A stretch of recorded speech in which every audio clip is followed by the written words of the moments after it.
Para mí estar de nuevo con ustedes y compartir la palabra del Señor, estudiarlas juntos, aunque sea a la distancia. Ha sido ya para mí un deleite tener la oportunidad de estudiar la palabra del Señor por muchos años, y en el proceso de repasar el libro de Levítico y las notas durante estos días, me ha confirmado una vez más que la palabra del Señor no es exhaustiva. Siempre que la abrimos, aunque ya hayamos leído y aún estudiado algo de ella, siempre encontramos algo nuevo. Así es que espero que este tiempo sea de provecho en lo personal para los que han estado presentes durante esta conferencia, y de alguna forma, de manera congregacional para la Iglesia Evangélica Comunidad de Gracia. Antes de dar comienzo a nuestro estudio programado para el día de hoy, quisiera hacer referencia a un par de cosas.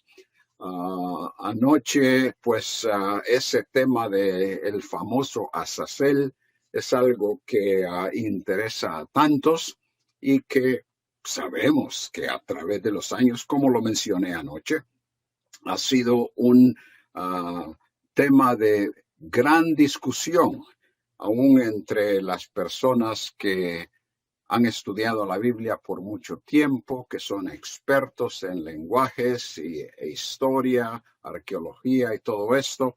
Continúa el debate. Quisiera mencionar, leer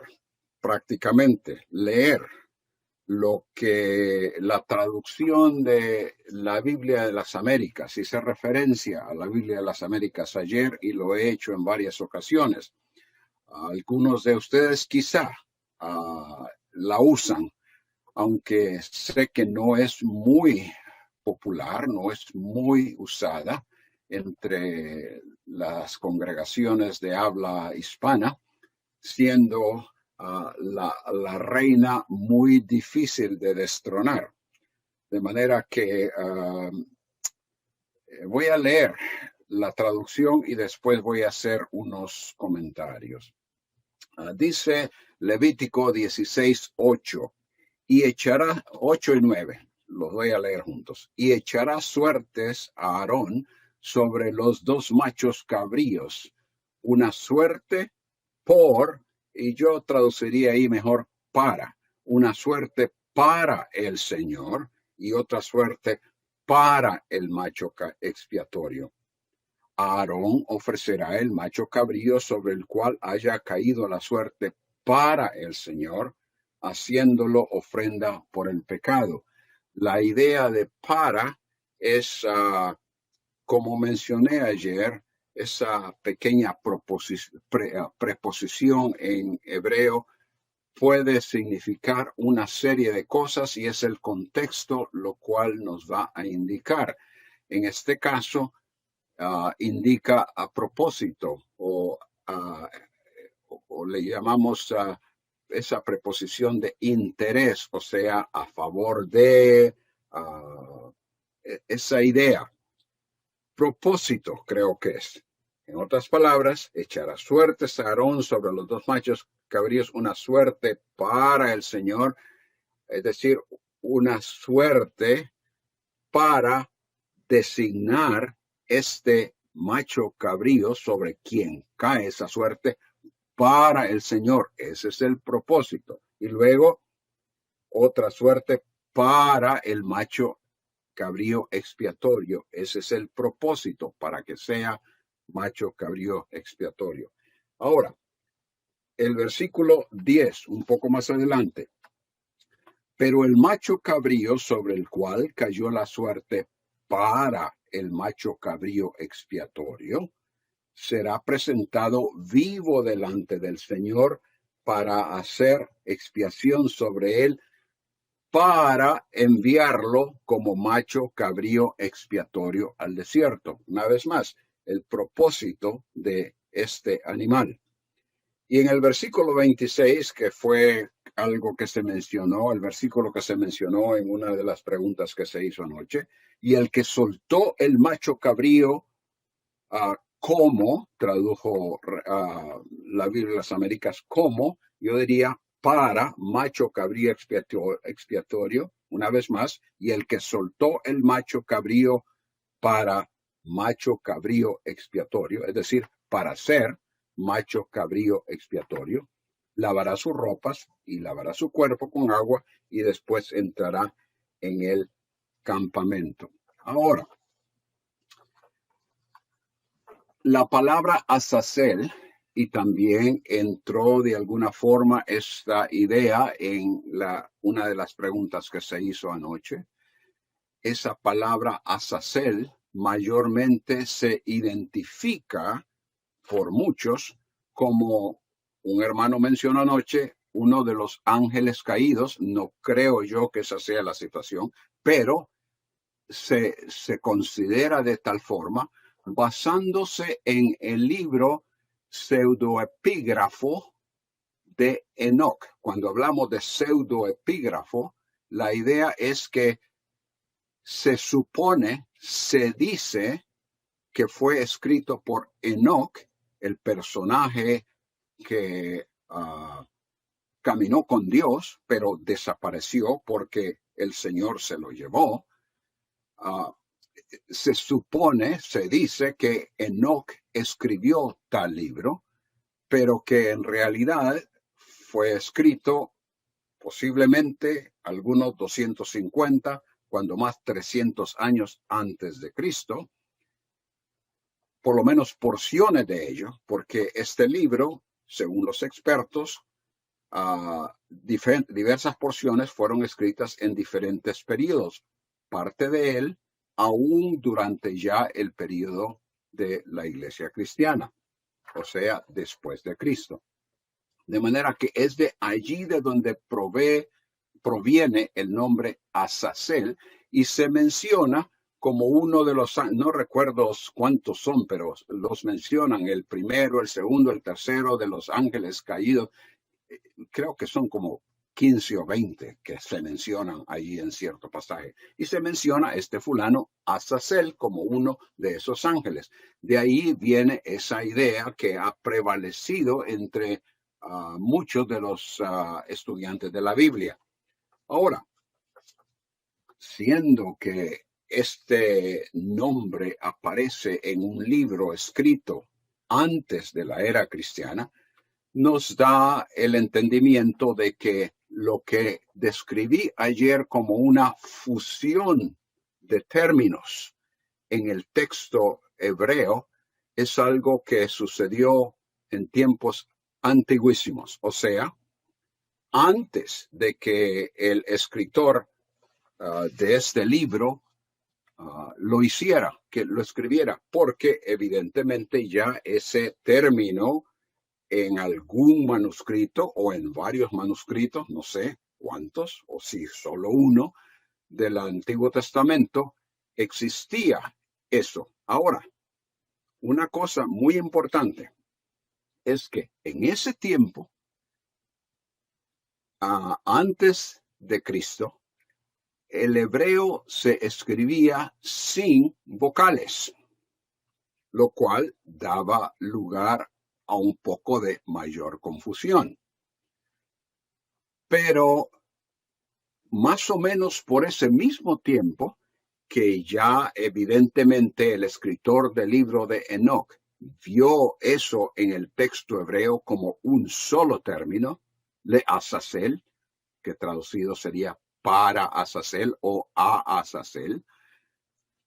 Más o menos por ese mismo tiempo fue que los traductores de la Biblia, ese tiempo, la Biblia, es decir, el Antiguo Testamento, el texto hebreo, los traductores de eso al griego se involucraron en ese proceso de hacer esa traducción.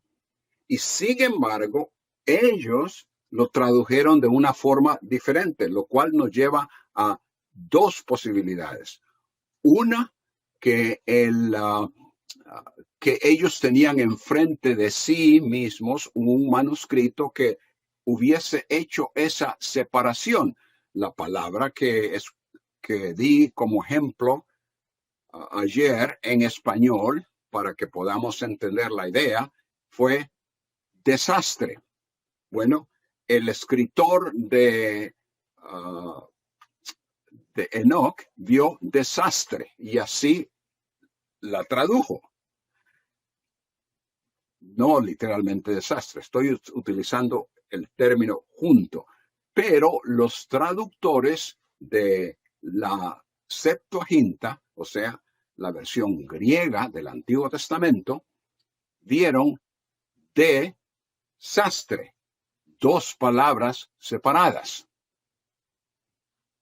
O eso, o bien vieron desastre junta, la palabra.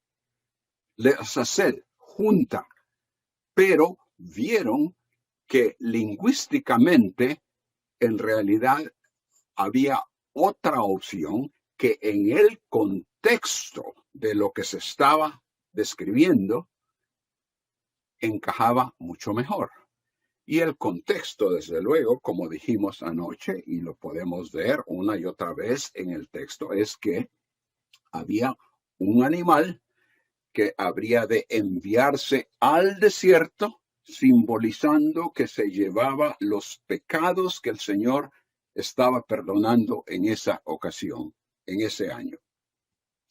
Así es que a mi manera de pensar, como lo dije, prefiero la explicación lingüística que encaja en el contexto en vez de tomar un nombre, un término que aparece en un libro pseudoepígrafo, es decir, que fue escrito en nombre de alguien, pero por no sabemos quién, así como también otros que se escribieron durante ese tiempo y que ni los judíos ni la iglesia lo han reconocido como parte del canon, parte de la escritura inspirada.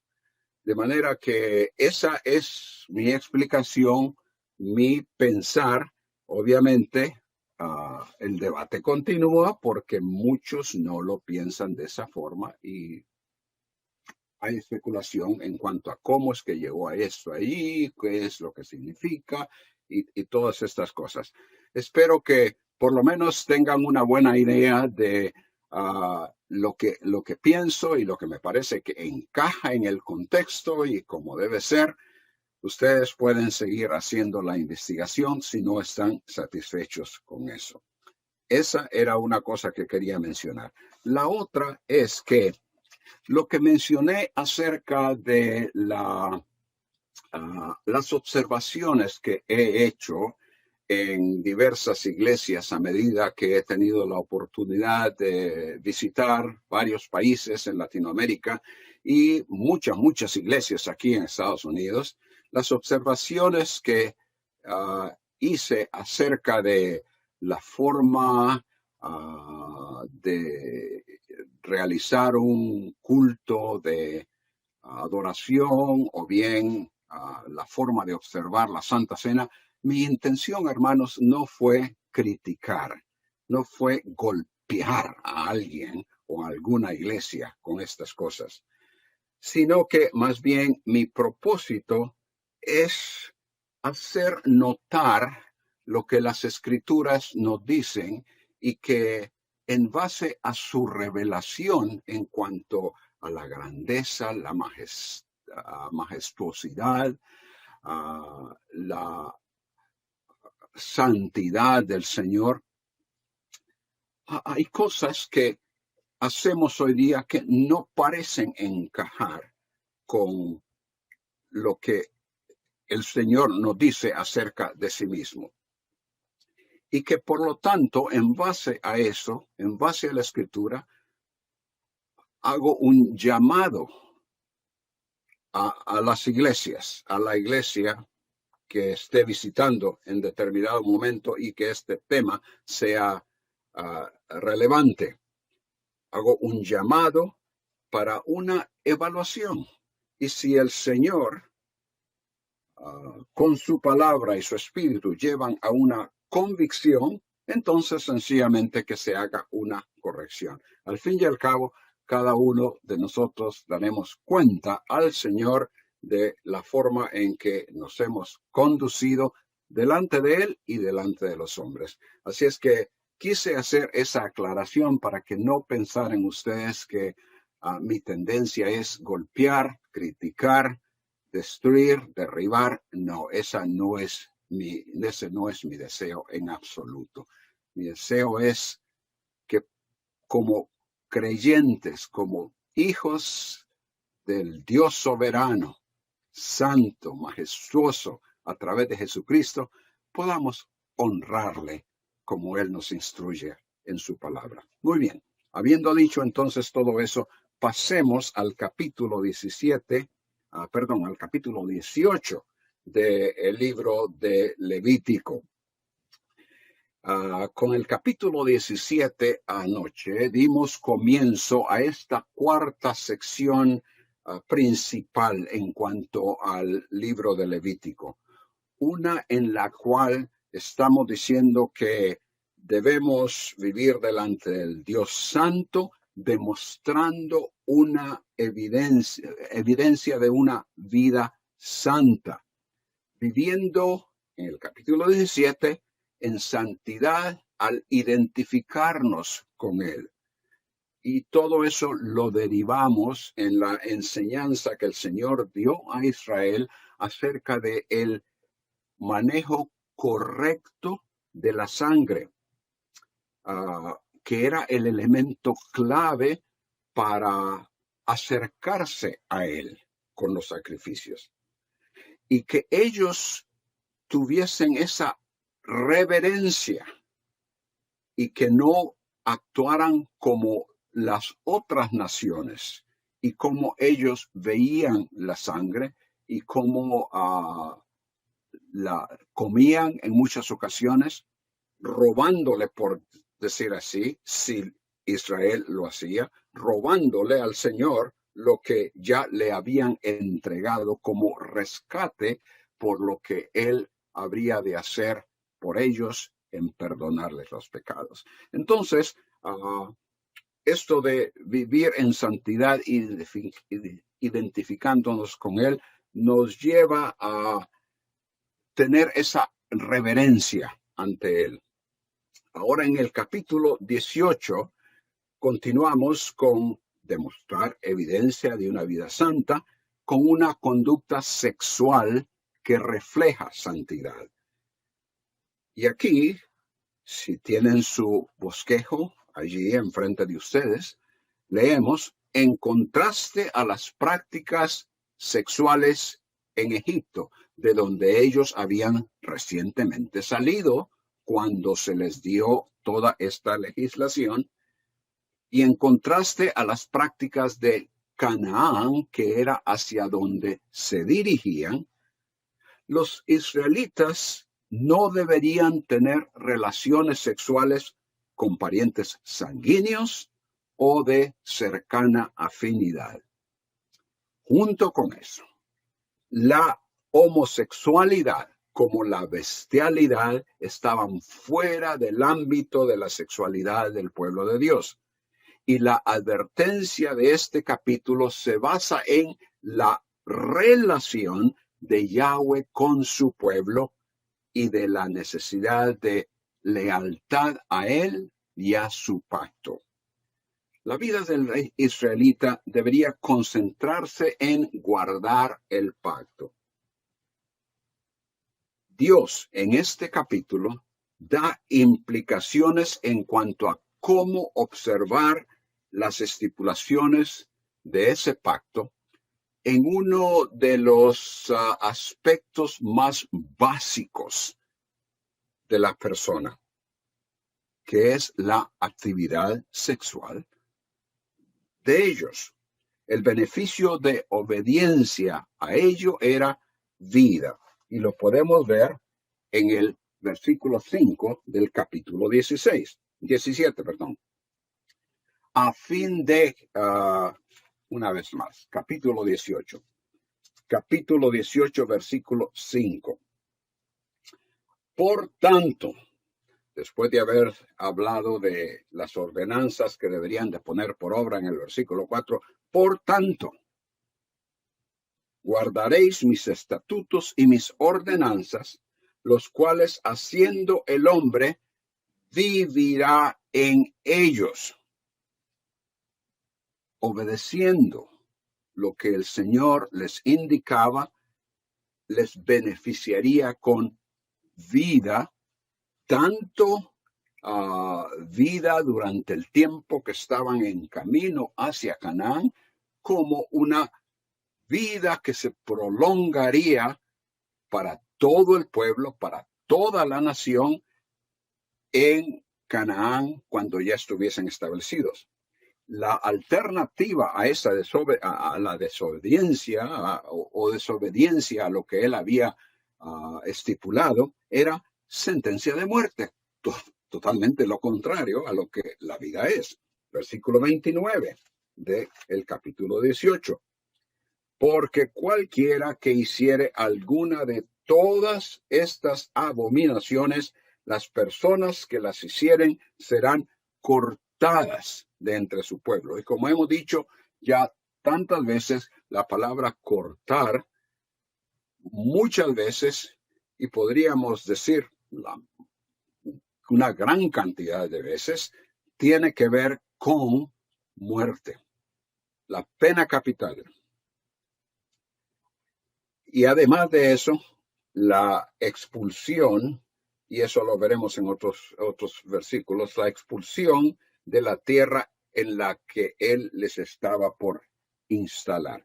La aplicación para nosotros, entonces, en cuanto a esto, la aplicación es que nuestra relación con el Dios de la Biblia nos llama a una vida sexual que refleja santidad, es decir, separación para lo que Dios ha ordenado en lealtad y obediencia a Él. Nosotros que pertenecemos a Él debemos regir nuestra vida con su instrucción. Y aquí viene algo muy, muy importante que se deriva directamente de se aplica al derivarse de lo que vemos en este capítulo. Debemos regir nuestra vida según su instrucción y no conformarnos a las presiones de la cultura en la que vivimos. Hay básicamente en este capítulo, dos puntos muy bien separados o o fáciles de bosquejar. Los primeros 20 versículos tienen que ver con que la sexualidad, en términos de aplicación a nosotros, la sexualidad del creyente no debe conformarse a la de quienes no conocen a Dios. En otras palabras, total diferente a la forma en que se conducen sexualmente aquellos que no conocen al Señor. En el caso de Israel, el Señor les instruye que la nación debe ser diferente y apartada de las costumbres que prevalecían en Egipto, como ya dijimos, de donde estaban saliendo, y de las de Canaán, que era el lugar a donde ellos se estaban dirigiendo. Y eso lo vemos muy claramente en los versículos 1 al 5. Habló Jehová a Moisés diciendo, habla a los hijos de Israel y diles, yo soy, y noten esto va a ser muy importante a través de estos próximos capítulos. Yo soy Jehová vuestro Dios. De inmediato les está diciendo que las instrucciones a seguir se basan en la relación que han establecido entre sí. No haréis como hacen en la tierra de Egipto, en la cual morasteis, ni haréis como hacen en la tierra de Canaán, a la cual yo os conduzco, ni andaréis en sus estatutos.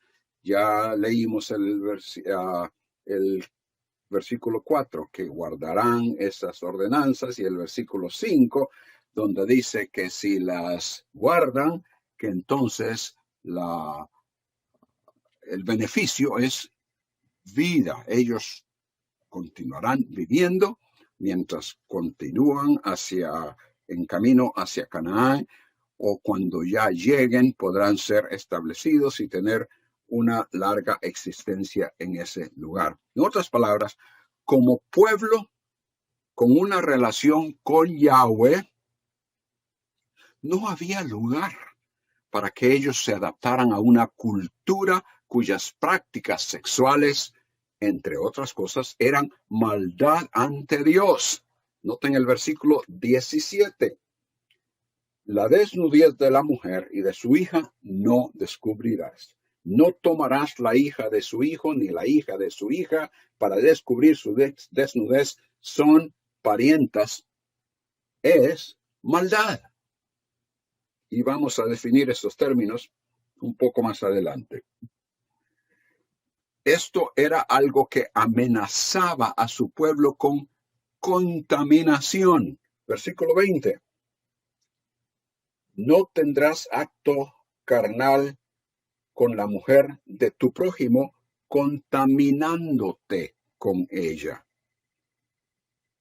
Tanto los egipcios como los cananeos eran idólatras y su sexualidad estaba relacionada a las creencias acerca de los dioses y diosas que adoraban. Ambos pueblos, de acuerdo con la tabla de las naciones de Génesis capítulo 10, descendían de Cam. Y eso lo encuentran en Génesis 10, versículo 6. Sobre quien una maldición fue pronunciada por haber visto la desnudez de su padre Noé. Génesis 9, 21. Después de la caída, y aquí viene a ser esto muy, muy importante, porque esto se menciona de no descubrir la desnudez, ya sea de tu hermana, de tu madre, de tu padre, todo eso, no descubrir la desnudez. Después de la caída, la desnudez vino a ser algo vergonzoso para la humanidad pecaminosa. Desde ese entonces, exponerse ante otros y perder todo sentido de privacidad deja a la persona en peligro de ser sexualmente agredida, ya sea literalmente o mentalmente. Pero cubrir la desnudez establece límites que impiden esa agresión, la cual tiene que ver con esa agresión tiene que ver con la utilidad impositiva de otra persona o situación para satisfacción propia. La actitud de Cam deshonró a su padre, por lo que fue puesta una maldición contra su descendencia. Génesis 9, 25 al 27. Esos descendientes eran unos entre quienes habían vivido por 400 años, es decir, los egipcios, y otros los que Israel estaba por desposeer precisamente por contaminar la tierra. Noten el versículo 27 de Levítico 18, versículo 27. Porque todas estas abominaciones hicieron los hombres de aquella tierra que fueron antes de vosotros, y la tierra fue contaminada. Está hablándoles de que cuidado con que ellos vayan a hacer las mismas cosas, vivir de la misma manera, actuar de la misma forma que los cananeos, porque el Señor está por sacarlos de allí y usar a Israel como instrumento de justicia para castigarles por las abominaciones en las cuales ellos se han involucrado.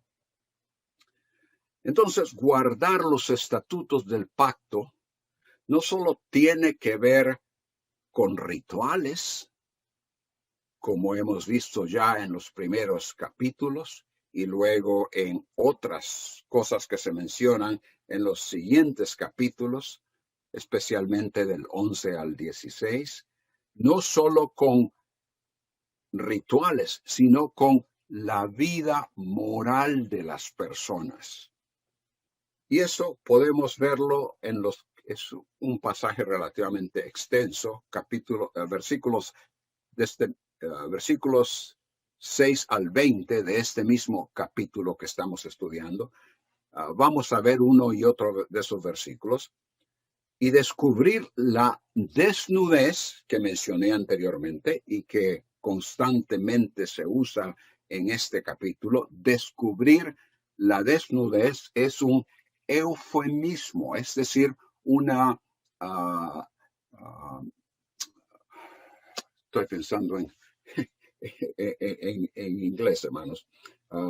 Es una figura de lenguaje, es una figura de lenguaje que implica tener relaciones sexuales. Es poniendo la situación real en términos no tan ofensivos. Eso es lo que un eufemismo es. Y eso es lo que descubrir la desnudez significa, tener relaciones sexuales. Y las instrucciones prescritas aquí son para que Israel no se amancille. Noten el versículo 24. Versículo 24. En ninguna de estas cosas os amancillaréis. Esa es la misma palabra que en otros contextos, en otros versículos, se traduce contaminar. En ninguna de estas cosas os contaminaréis, pues en todas estas cosas se han corrompido las naciones que yo he hecho de delante de vosotros. Entonces las instrucciones aquí prescritas son para que Israel no se amancille, no se contamine. Ese verbo es de la misma raíz de la palabra traducida inmundo y que nosotros hemos indicado que es mejor hablar de inaceptable o inaceptabilidad. La misma raíz. La clase de relaciones sexuales aquí prohibidas seguramente tenía implicaciones genéticas, especialmente con parientes consanguíneos. Pero por sobre todo, esto tiene que ver con el carácter moral y distintivo que debería caracterizar a Israel, porque también se prohíben esas relaciones con parientes por afinidad. Versículo 8, por ejemplo. Versículo 8. La desnudez de la mujer de tu padre no descubrirás. Es la desnudez de tu padre. No hay consanguinidad entre este hombre y esa mujer, porque la idea aquí es que esta mujer no es la madre de ese hombre, sino es otra mujer, es lo que diríamos la madrastra. Entonces, el aspecto moral está en todo esto. La aplicación ya la hemos descrito, ya la hemos leído, según lo que hemos puesto en los bosquejos, pero vale la pena repetir esto. Nuestra vida sexual, al tratar de aplicar estas cosas, debe reflejar santidad, es decir, separación para lo que Dios ha ordenado en lealtad y obediencia a Él. Quienes pertenecemos a Él debemos conducir nuestras vidas con su instrucción y no conformarnos a las presiones de la cultura en la que vivimos.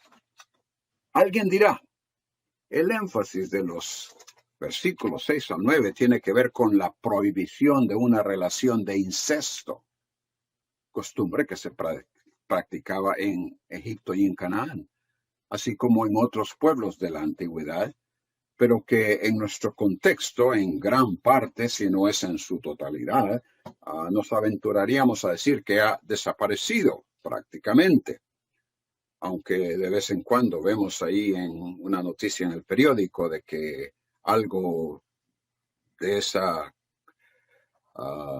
situación se da. Pero en cierto aspecto eso es cierto. Pero por otra parte, el tema que predomina en todo el capítulo es de la sexualidad y el peligro de ser atraído y dominado por el instinto que está en todo ser humano al punto, ser atraído al punto de traspasar y violar el principio de pureza y santidad que Dios estableció para aquellos a quienes Él llama para que sean su pueblo y Él sea su Dios. Una persona que no está total y constantemente sometida a su relación y compromiso con el Dios de la Biblia, se expone a la tentación que asedia la mente, el corazón y la carne.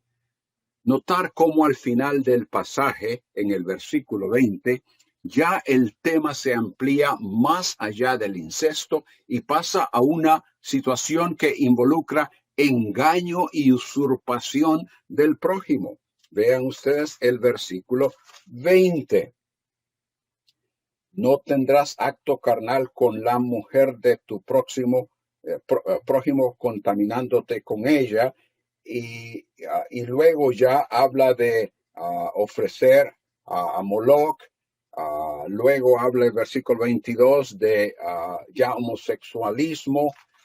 De manera que todo esto se va ampliando a otras situaciones. Entonces, hermanos, notar cómo también comienza el capítulo y cómo interpone en el medio y cómo finaliza estableciendo en quién se origina la advertencia y sus consecuencias. Vean los versículos, ya vimos el versículo 1 donde dice, yo soy Yahweh o Jehová, vuestro Dios. El versículo 4, una vez más, al final, yo, Yahweh, vuestro Dios. Versículo 6, al final, yo, Yahweh. Versículo 21, yo, Yahweh, al final. Versículo 30, lo mismo. Entonces, una vez más, ya lo hemos dicho, pero vale la pena recordarlo, tenerlo en mente, no perderlo de vista, que es Yahweh, es Dios quien establece estas reglas de conducta. El Dios que les sacó de Egipto, favoreciéndoles para ser su Dios, quien hizo pacto con ellos y a quien Israel prometió obedecer. Ese es el Dios quien ahora les da todas estas instrucciones. Israel necesitaba tener esto en mente constantemente. Y por esa razón es que una y otra vez eso se menciona aquí y en los capítulos que siguen.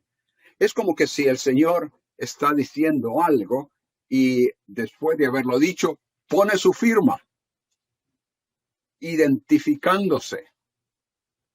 Soy yo quien lo estoy diciendo y aquí está mi firma. En nuestra relación con Cristo y su presencia por medio de su Espíritu en nosotros, junto a la verdad de su palabra, lo que debe no solo influenciar, sino que controlar nuestra conducta, es precisamente el Espíritu del Señor. Andad por el Espíritu, Gálatas 5:16. No cumpláis y no cumpliréis el deseo de la carne. Y luego comienza hablando de cómo la carne va contra el espíritu y viceversa, y las obras de la carne son evidentes, y luego las obras del espíritu, el fruto del espíritu es evidente.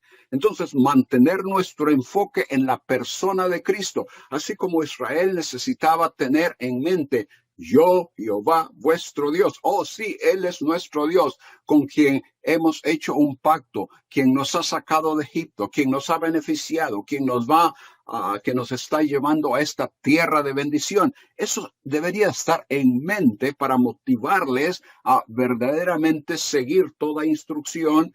Y en este caso, esa instrucción acerca de la sexualidad, para no caer en lo mismo que habían visto allá en Egipto, o lo que habrían de ver cuando llegasen a Canaán. También nuestro enfoque debe permanecer en la persona de Cristo, en lo que hizo por nosotros, en la perspectiva que Él nos da para el futuro. Eso nos ayuda a reconocer la posición que en Él se nos ha concedido con respecto al acecho del pecado, y a poder actuar de acuerdo con esa perspectiva, esa posición que nos ha dado. Ya hemos visto muchos de estos versículos, pero los mencionaré. Colosenses 3, 1 al 4. Si habéis pues resucitado con Cristo, buscad las cosas de arriba, donde está Cristo sentado a la diestra de Dios. Y así continúa. El llamamiento que se nos hace es a imitar a Dios Padre y al Hijo, y al amor que le llevó a beneficiarnos, a la vez que desechamos lo que es en contra de la santidad de Dios.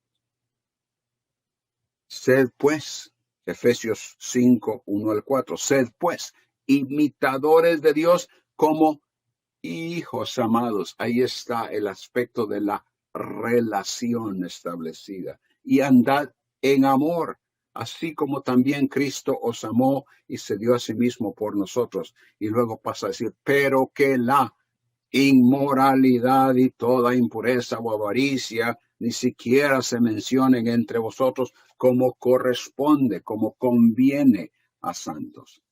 Entonces, la sexualidad del creyente no debe conformarse a la de quienes no conocen a Dios. Esto derivado de los versículos 1 al 20. La segunda parte, versículos 21 al 30.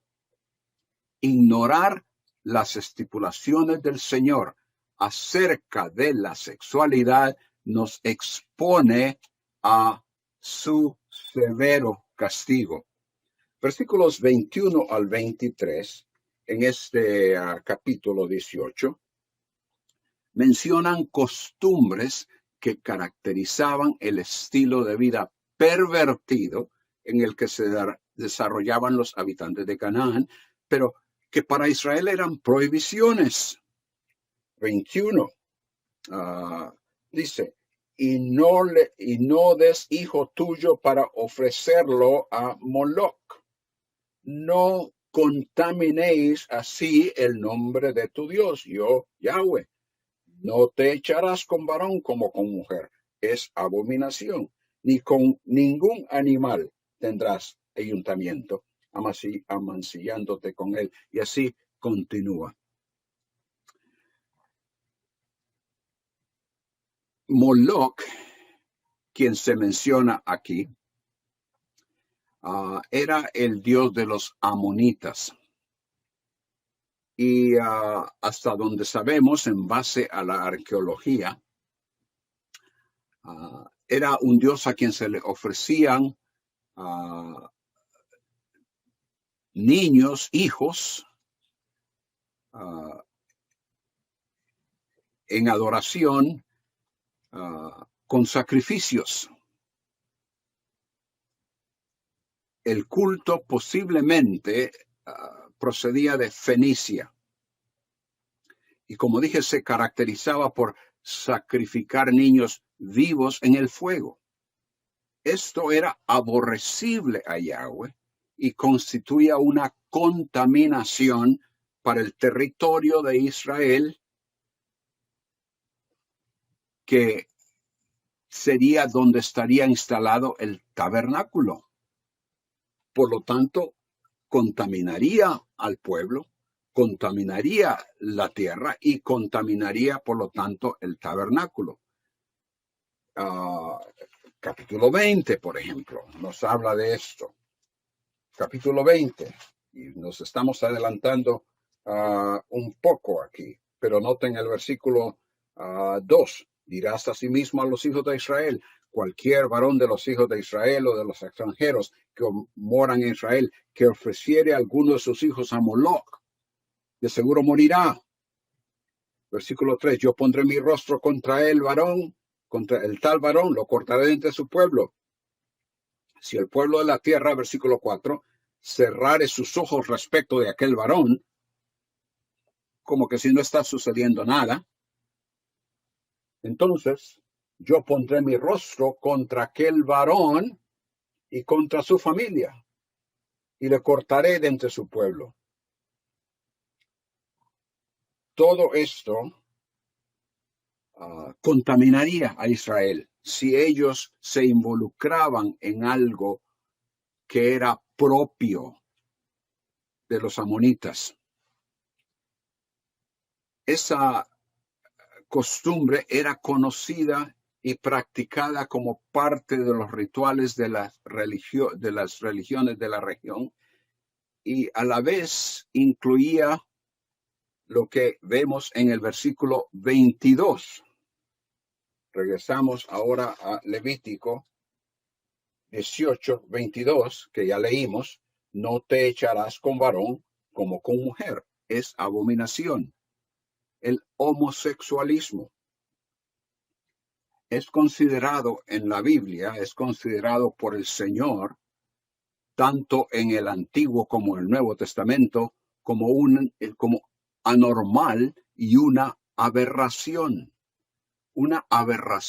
al modelo establecido por Dios en la creación. Aquí, como en el 20:13, el Señor lo describe como abominación. Es una palabra que se refiere a lo que es aborrecible y repugnante. En segundo de Reyes 23:13 se menciona a Moloch, y el nombre varía un poco ahí. La forma es Milcom. Es un nombre alterno de Moloch. Se le describe como la abominación de los amonitas. Pero como dije, la costumbre era conocida y practicada como parte de los rituales de las religiones de ese lugar, y incluía prostitución en la que hombres eran los que se involucraban. Homosexualismo. El término que las versiones en español usan es sodomitas, y significa en el hebreo hombres dedicados a actos sexuales en un contexto idólatra. Un par de referencias, si quieren ustedes verificar esto, verlo. Deuteronomio 23:17, Primero de Reyes 14:24, 15:12, 22:46, Job 36:14, son referencias donde se habla de estos sodomitas, y la palabra, la designación en hebreo, tiene que ver con hombres dedicados a actos sexuales en un contexto idólatra. También en el versículo 23 de aquí de Levítico 18 encontramos esto de la bestialidad. Es también objeto de condenación divina en Éxodo 22:19 y otros versículos. Y el versículo 23 la describe como perversión al final del versículo. Perversión. El vocablo propiamente es confusión. Es un verbo que significa mezclar o confundir. Y es el verbo que se usa en conexión con la confusión de lenguas en Génesis 11:9. Y es confusión porque en contrariedad a lo establecido por Dios, altera y confunde lo natural con lo anormal. En el versículo 24, la palabra amancillaréis y corrompido, en ninguna de estas cosas os amancillaréis. Estas cosas se han corrompido las naciones, en estas cosas se han corrompido las naciones. Esas palabras, amancillaréis y corrompido, representan el mismo verbo hebreo cuya forma sustantiva, creo haber mencionado ya esto, traduce la palabra inmundo, o sea, inaceptable. Es inaceptable al Señor. Y la idea aquí es contaminarse, adquirir impureza. Los cananeos se habían contaminado en todas estas cosas que conciernen perversión sexual.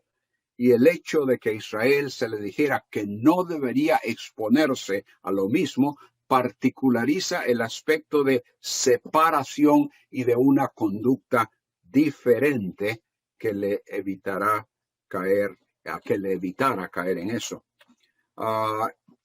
El versículo 26, noten ustedes cómo enfatiza esto, versículo 25. Versículo 26. Guardad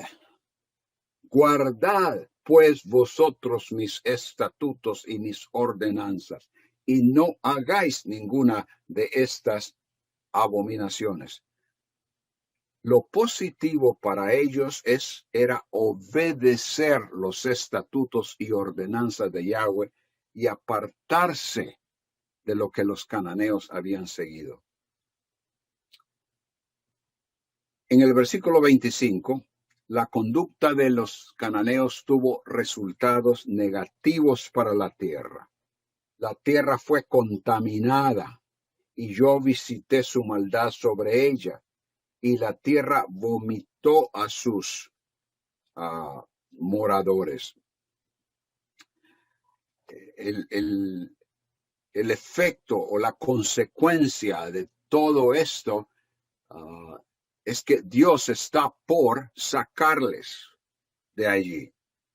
Y el uso de ese verbo contaminar 5 veces en el espacio de apenas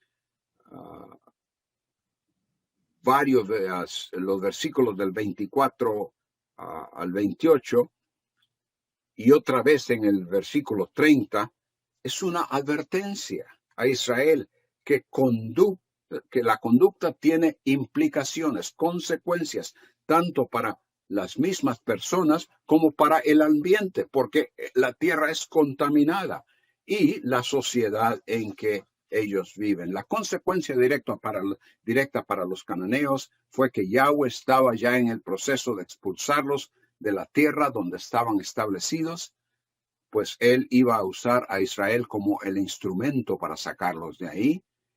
Y luego el versículo 28 está directamente conectado con el 26. Noten ustedes, no sea que la tierra os vomite por haberla contaminado. La advertencia a Israel es que no suceda a vosotros lo mismo que está por suceder a los cananeos o por la abominación en la cual se han involucrado y de la forma en que ellos han vivido. Que no os pase a vosotros lo mismo. Pero si no guardáis estas estipulaciones, entonces el Señor les advierte, eso sucedería. Que en efecto sucedió muchos años después. No hay duda de que vivimos nosotros, hermanos, en una sociedad orientada hacia el placer sexual y que las presiones para aceptar el concepto de que todo es legítimo y que debes hacer lo que te plazca son más fuertes con el pasar de los años. La globalización y el avance tecnológico han abierto una puerta grande para la tentación que las diferentes sociedades, incluyendo todas las escalas sociales y económicas, están siendo absorbidas en un mundo inmoral y amoral a la vez. La industria televisiva y cinematográfica, con sus artistas y directores, combinada con la fuerte propaganda de los que han confundido y tergiversado el rol y la diferencia entre los sexos, han logrado convencer a gobiernos, organismos internacionales, empresas, a los políticos y a personajes famosos en el deporte de que la posición bíblica acerca de la sexualidad es errónea, o que quienes la interpretan en forma literal son presa de homofobia y de odio.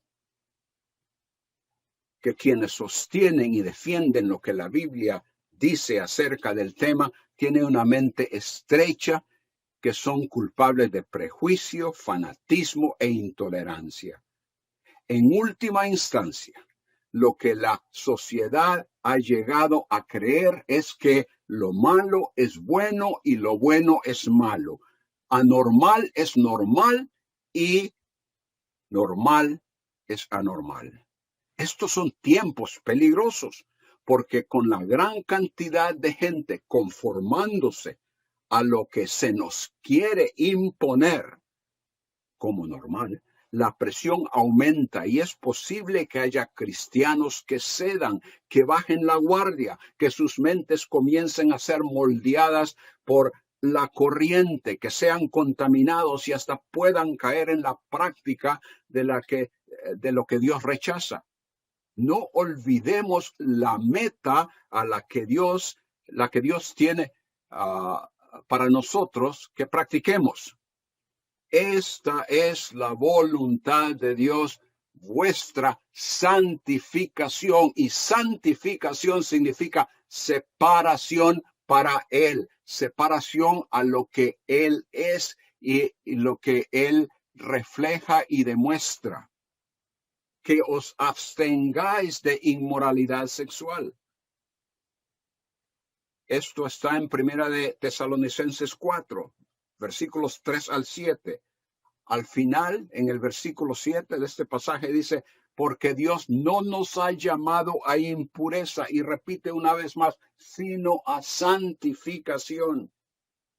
El castigo que Dios anunció a Israel a nivel nacional, si no atendían su advertencia, castigo que, como dije, en efecto se llevó a cabo siglos después, era expulsión de la tierra. En nuestro caso, algunos ceden a la tentación sexual y la hacen parte de su vida pensando poder ocultar su secreto y supongo que quizá hasta racionalizando en su mente que como Cristo ya pagó por los pecados y que la salvación está segura, que ya escaparon el castigo.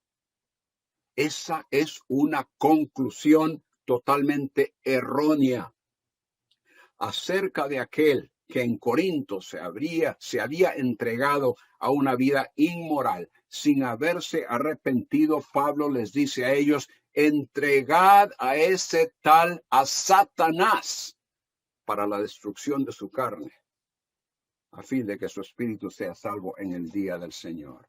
Existe el peligro de que la persona que persiste en el pecado, en vez de santificación, sea expulsado de la congregación, sin el privilegio de la adoración comunitaria, el beneficio de la instrucción y de la comunión. Y aislado así la persona queda expuesta de una forma más abierta a los ataques del león rugiente que siempre anda buscando a quien devorar. La persona que cree poder esconder su pecado debe leer y meditar en el Salmo 139. David reconoce que el Señor conoce todo detalle de su vida por adelantado y que es imposible esconderse de su presencia. Y eso lo lleva a afirmar su lealtad al Señor y solicitar su guía. No vamos a tomar tiempo más para este salmo tan importante, pero ustedes pueden leerlo. Y vamos a resumir todo esto con estas palabras. Dios llamó a Israel de entre los pueblos para ser su pueblo y él ser su Dios, para ser un pueblo diferente en carácter y costumbres, reflejando el carácter santo del Dios que les había favorecido. Así también él nos escogió en la persona de su Hijo Jesucristo, quien se dio a sí mismo para redimirnos de toda iniquidad y purificar para sí un pueblo propio celoso de buenas obras, imitadores de él como hijos amados, conduciéndonos en el amor de Cristo, obedeciendo, desechando toda inmoralidad o impureza, cosas que no deben, como hemos visto tantas veces, no deben ni tan siquiera mencionarse entre nosotros como corresponde a santos. Esa es la enseñanza,